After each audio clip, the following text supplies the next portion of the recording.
Hello everybody, welcome to this channel. I'm Kay. So today it's gonna be quite an interesting topic and a little bit mystical. Well, because I'm gonna be talking about my own past lives and also soul agreements. Okay, it's very interesting. Now, it's not even this topic. The reason that I want to share this is because this is actually related to many of us. Be it you know it consciously or not, it is actually having an underlying effect on every one of us. Well, however, everyone has a different theme. Okay, everyone has a different storyline. And the reason that I'm sharing mine today is to serve as an inspiration for you if you happen to have similar situations in your own life.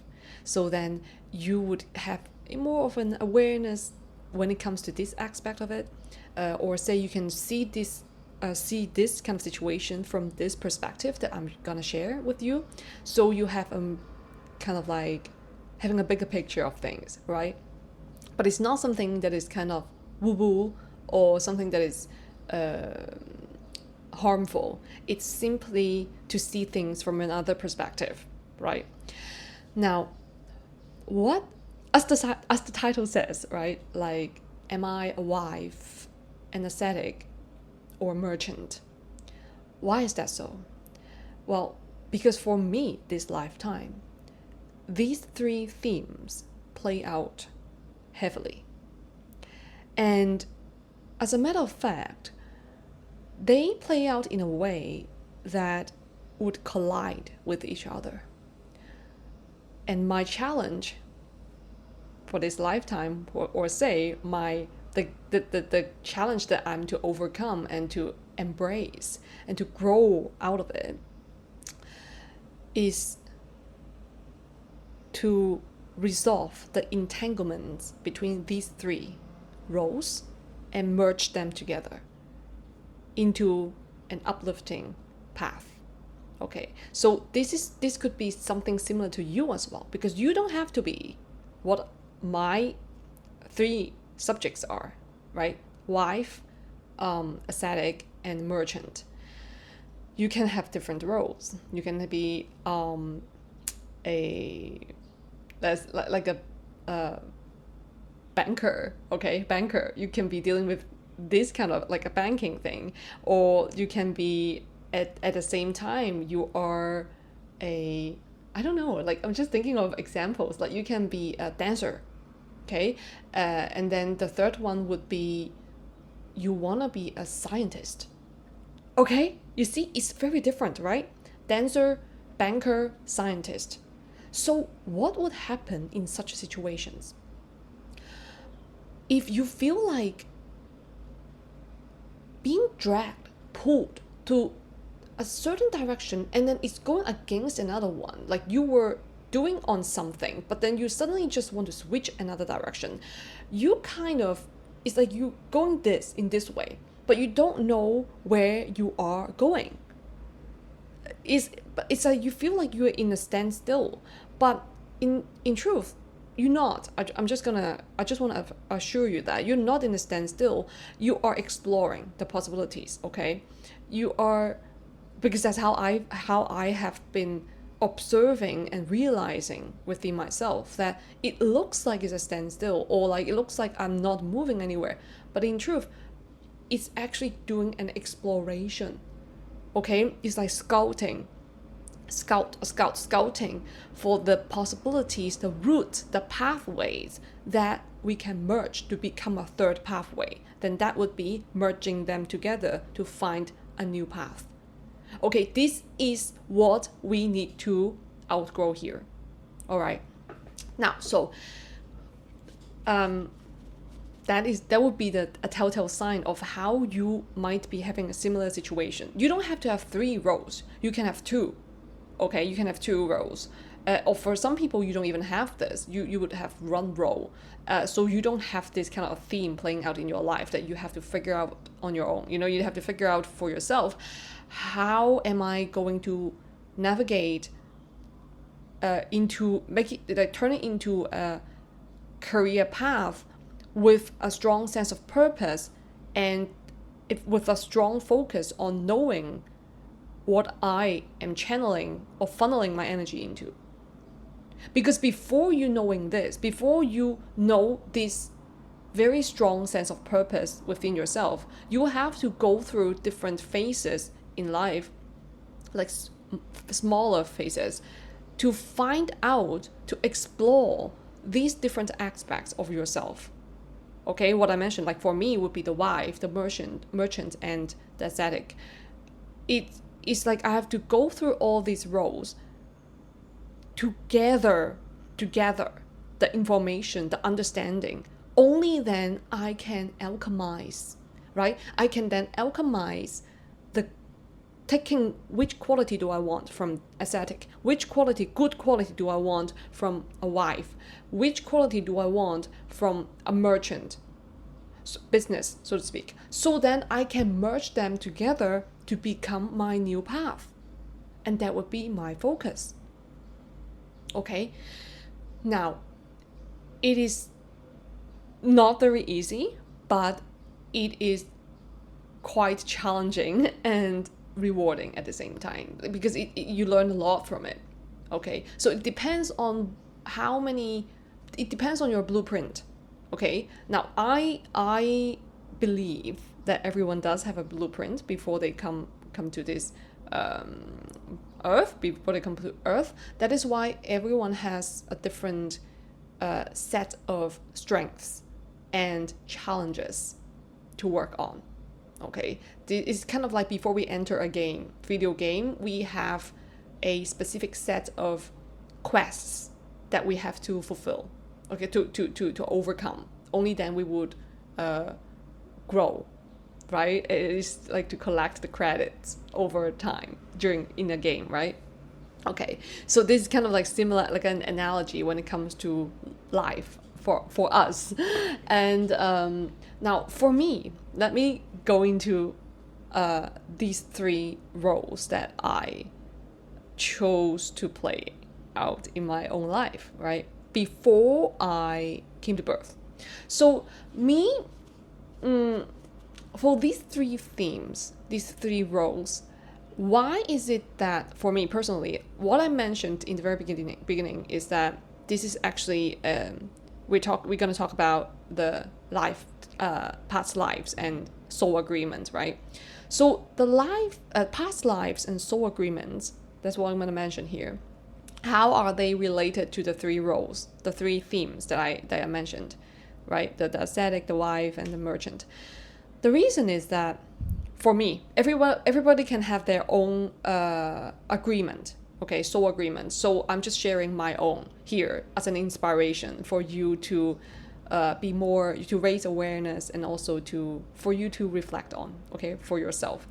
Now, my own soul agreement with these three roles is that the challenge that I'm taking on is to resolve the entanglement between these three roles.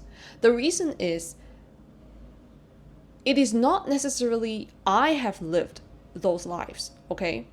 Because when I talk about past lives, they are not actually in the past. Like I've spoken on this when it comes to time, okay? The understanding of time dilation. I've talked about this in one of my previous videos that would be on soul and incarnation. So soul and incarnation, that would be the video title.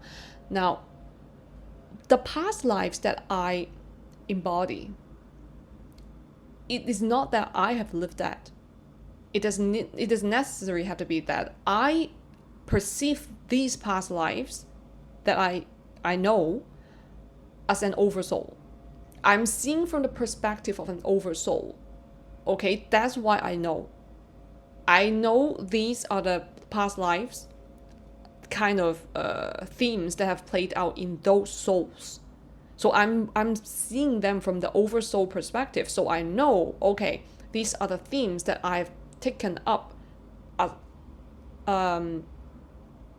working with me, co-creating with me, and I am playing a role here in this lifetime to resolve certain entanglements that these souls have experienced in their own lives, in their own lifetimes, okay? So that is why I would come into a understanding that, oh, wait a second, the outside is very noisy. I'm just close the window. Okay. Excuse me. Okay, let's excuse me. I gotta focus. Focus. Okay, so I was speaking. Oh, I've come to an understanding. Okay, I have come to an understanding that in order to resolve these three roles, I mean the entanglement between these three roles, I have to first understand them, right? And so I have undergone these three directions. Like I actually have undergone all of these experiences, so to come into a place of thorough understanding of where I stand. So what I want to say here is like, if you have similar situation as I do, please understand that it takes time. It takes time for your understanding to form. Only then you would come into a place of seeing the bigger picture, and then you will find a path to alchemize them together. It is an art of alchemy. The art of alchemy. Okay, it is an art, and it takes time to form. So these three roles, when it comes to soul agreements, I have agreed to take on these themes that would play out in my life, right? And these souls are not necessarily me. As in, they don't have to be me. It's funny, it's interesting, right? Because I did mention that as an oversoul, I would extend into the souls, right? I would extend into different souls to collect experiences, right? AKA data for me, for myself. Now, the interesting thing is for me, okay, as a being, as an oversoul, I take on other beings' souls to resolve the challenges. Okay, so that's why I've always said my passion is problem solving. I'm a natural problem solver. Like I love solving problems, and I see them as really interesting, and it's like opportunities to grow. Like challenges. Okay, like I'm such a being. I'm such a person. So I would take on other souls' challenges to resolve. That's me. So that is why I said it's not actually it's not me. The souls are not me. Even if so what are the souls? What are these souls? These souls are they are usually monks or nuns. Okay, so there are a group of them. Monks, nuns, so that would be for ascetic. And I would mention why, how these play out in my life. You know, how all these things play out in my life. But I'm going to introduce them first, right? The monks, the nuns, monastic, okay? Even in ancient Egyptian or any kind of Christianity, different religions, these kind of ascetics, okay? So that would be for ascetic. For merchant, I would mostly embody souls that have experiences of being really wealthy individuals in their own lifetimes. Okay, so they could be across time and space. They don't know each other. Okay, these souls don't know each other, so to speak. Okay, but they are wealthy individuals, royal families. In royal families, such as in Indian royal families, or in the past, not now, okay, or in a certain dynasty in China or in Japan, okay, like in long time ago, like Meiji, okay, like long time ago, kind of era. Okay, so this is me as a being. I take on these souls lineages from different lineages, and I would reprogram that. That is my role as a being here. All right. And so for wife, what would that be? That would be these souls that I wouldn't say embody, but it's like I co-create with.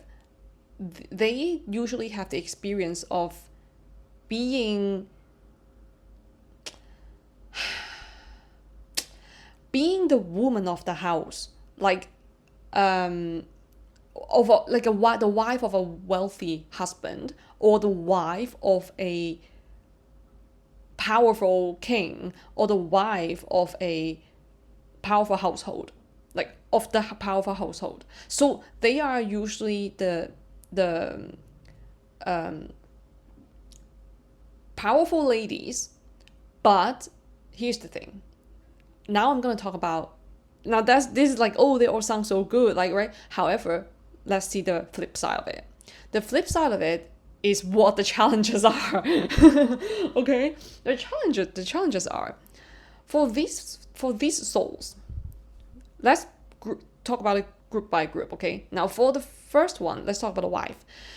The wife is, what they face in their lifetimes is they are so oppressed. They have all the jewelry, all the beautiful clothes, all the status, titles, right?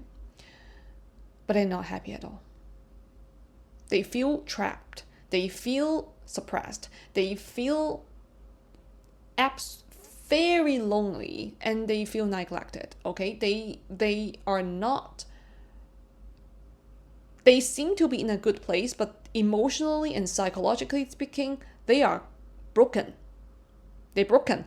There are many of those in the royal, because the wife and the merchant thing, they are actually kind of interrelated, because usually the wives, they are in wealthy families, right?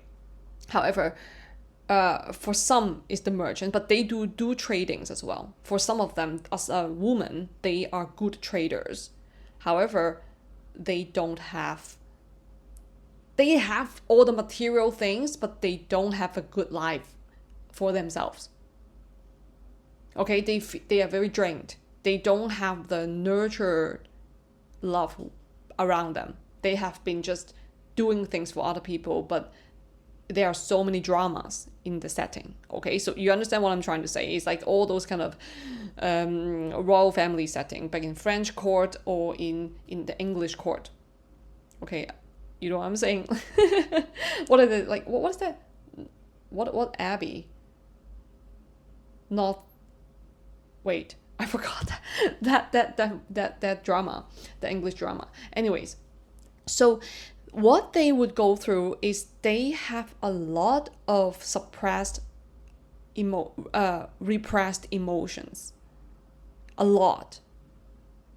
They feel lonely, and usually you see when they are married to a wealthy man, they actually don't have the freedom to do whatever they want, especially with such a title, with such a status. So they can't speak what they want to say.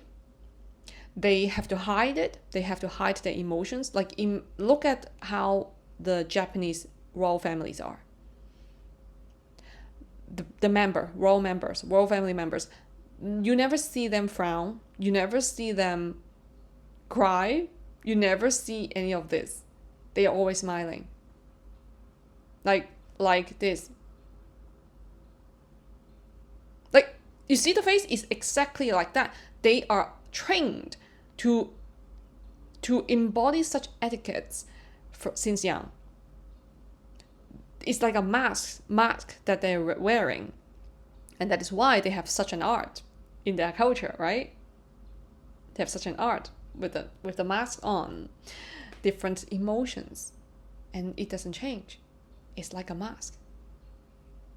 So it's very, very, very suffocating for many royal families around the world, the lineages.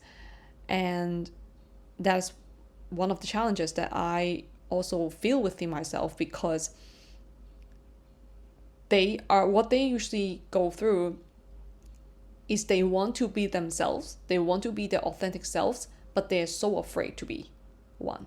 They are so afraid to be seen who they truly are that they are also vulnerable. They are also human. They just happen to be born into royal families. It's not really kind of like their choice in a sense, but I mean, of course it was, if you speak from a spiritual perspective, but it's just how it played out. They have all the money, but they just literally have no freedom. They have no freedom. Imagine like you live in a household and you don't have a say, basically. Or like what you can do, like you have a say, is just what kind of food do you want to eat? What kind of dress do you want to wear? What kind of jewelry you want to order? But you can't really tell other people how you truly feel, because you're scared that how other people might sabotage you because of how you feel, because you review yourself. You see how crazy that is? Living in such a place, living in such a household is a trap. It's a prison.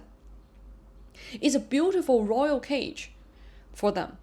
Okay, now that's for the wifey. And then at the same time, they don't have they usually are not in a good relationship with their husband, usually. Okay, and also the husbands, there are many different kind of norms and etiquettes that they have to abide to, and they really don't have that living the life that they want. Is completely, is not even a fairy tale, many times is a horror story if we look into it. Okay, even if in history you can look into it, it's a horror story. There are so many different kind of crazy dramas between the women, and also between the family members, between, so that's what it is for the wifey. Now for the ascetic, it's very interesting, is because you see that for the wifey part, they are the wealthy ones, right? And the ascetic would be the ones that renounce everything, renunciate. They don't, right? They don't want anything. They renunciate all the kind of wealth, any possessions, anything indulgence, right? Indulgence. They renunciate all of this. So what that becomes a colliding effect when it comes to me within myself, because I embody souls, these kind of energies that they want to live in finer things, the wifey and all the merchants as well, right? They love finer things. However, I also embody souls that have so many experiences of being monks, nuns. They renunciate all of these possessions. This is a contradiction, major contradiction. Like, you want finer things and you don't. What happened to me then within myself is I've come to realize that there are three voices in me. Like, after I summarize them, the first voice would be, I want to be a wife and being taken care of,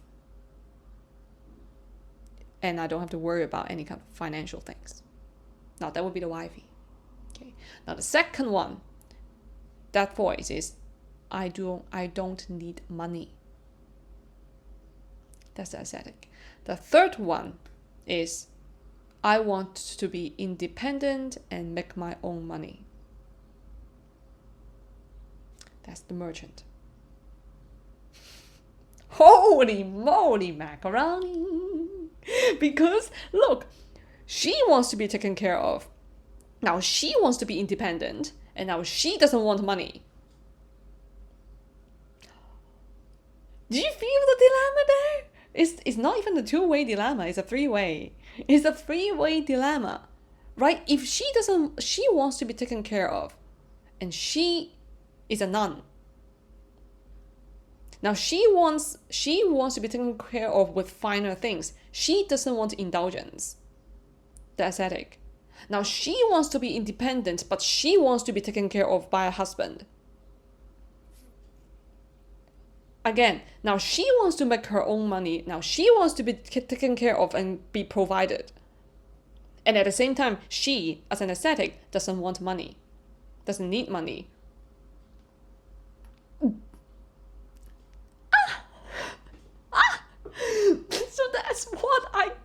So I'm like, at one point I'm just like, what the heck?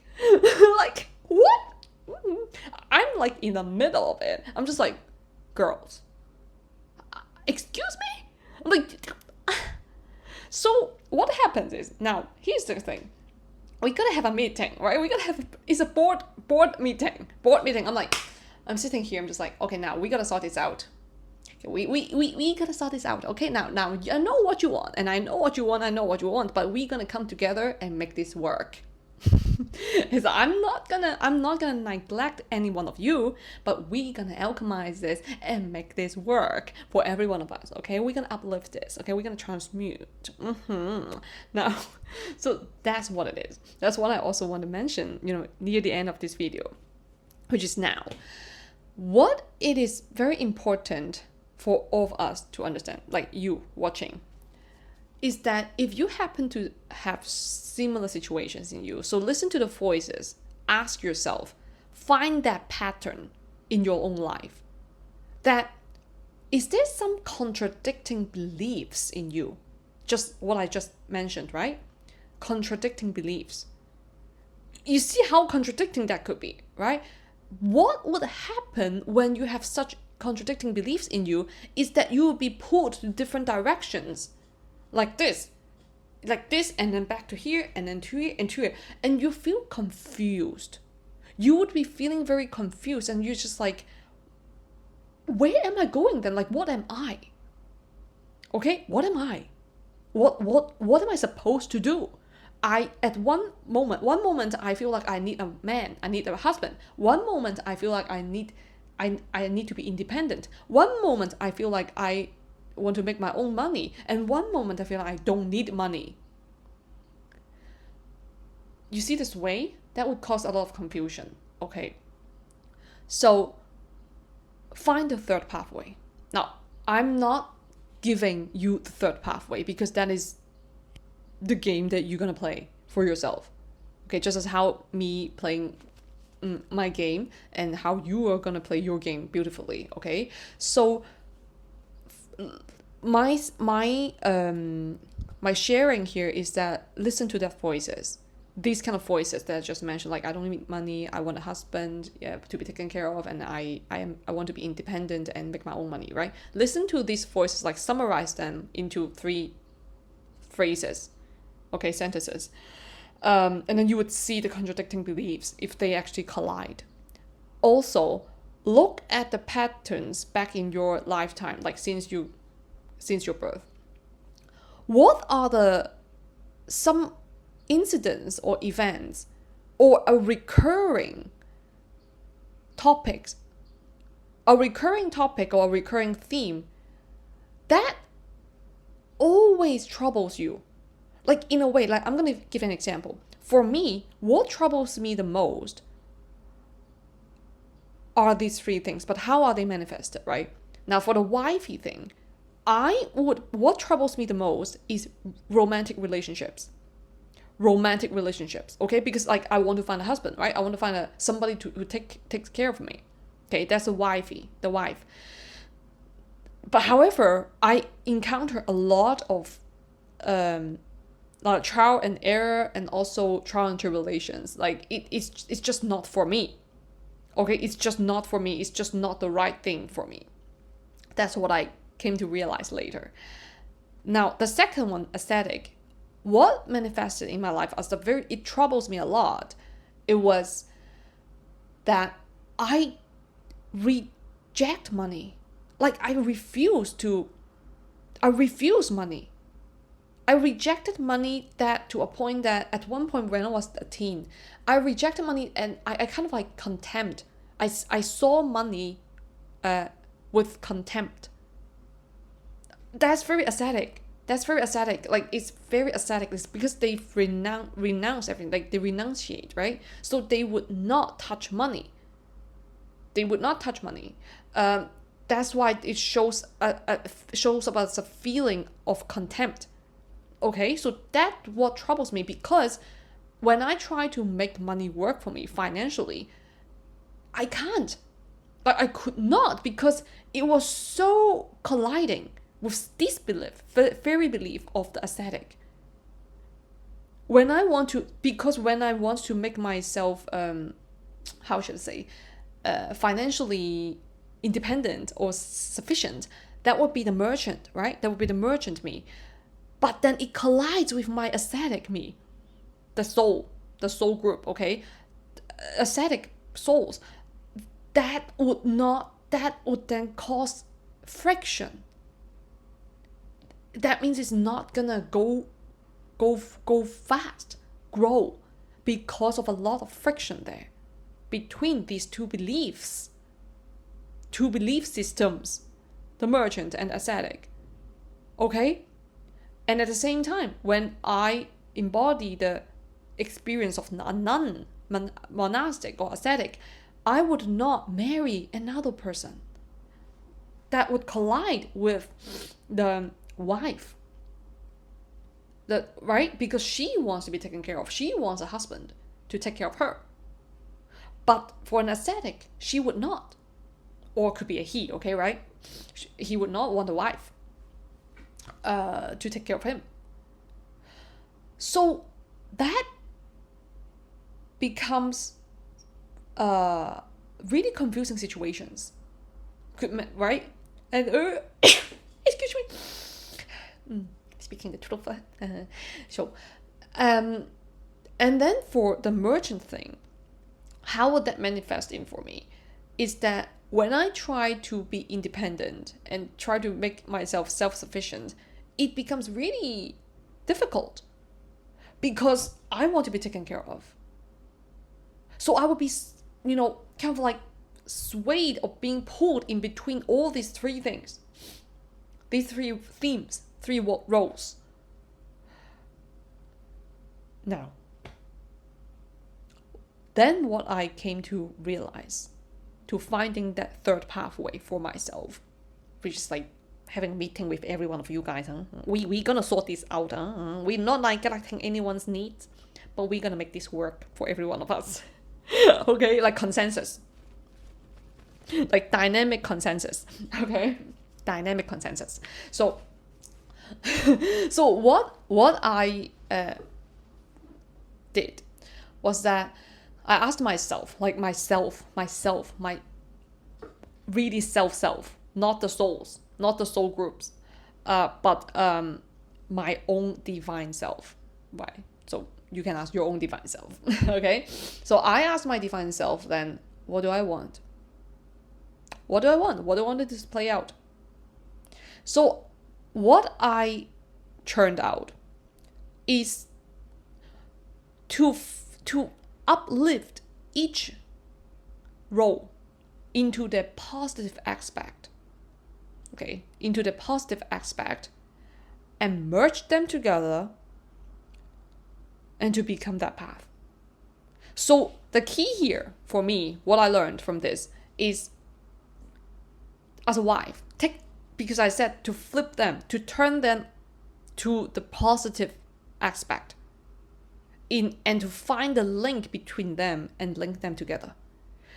I'm gonna explain what it is. For the wife, I've decided that since I have all these kind of relationships in the past, and then I asked myself, do I actually need a relationship? Like as in romantic or marriage? And I came to realize that no, I do not. That's my divine self, okay? Like I'm talking to because that's my blueprint, that's my soul, that's my actual soul, myself, my being. I'm asking my own being. That's me as a being. Mm-hmm. So I then realized that no, I'm not looking for romance. I'm not looking for a partner. I'm not looking for a romantic partner. And then what I also realized that, however, I am looking for partnerships. like business partners or co-creators or friends, people that we support each other, grow together. That would be for the merchant. You see, it's starting to fit. It is starting to fit. And then I was like, okay, then what about the ascetic? I devote myself to create social businesses as a social entrepreneur. That would fit for the merchant, right? Because I make my own money, I want to be independent. At the same time, as an embodying the spirit of the ascetic, which is to love all beings, right? To love, to be of service. So then I would build social businesses, and so as a social entrepreneur, embodying the merchant spirit and also the ascetic spirit to serve humanity. And then as a wife, what would it be? A mother energy, a wifey energy, but not to be in a romantic relationship. Or it's love though. It's love. Loving, to caring, nurturing. That's a wife energy, right? Nurturing energy, caring energy, loving energy. So, and with these two together, right? Money is here. Financially, yes, because it's so businesses, entrepreneurship, independence, right?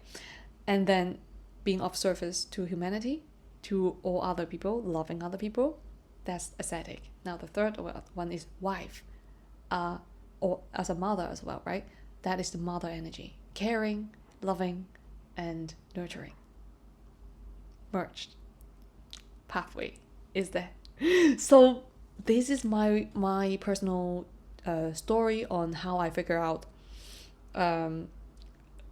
resolving the entanglement between these three roles of the soul groups, and how that's like challenge accepted, and now I'm like looking into it. So that's how I resolved this part of the challenge in along this journey. Okay, this part of the challenge I resolved it. So I hope you enjoy the story, and it's quite interesting actually. So if you love this video, I would love you to give it a thumbs up so that more people can hear this story. And thank you for your time, support, and patience, and I will see you in the next one.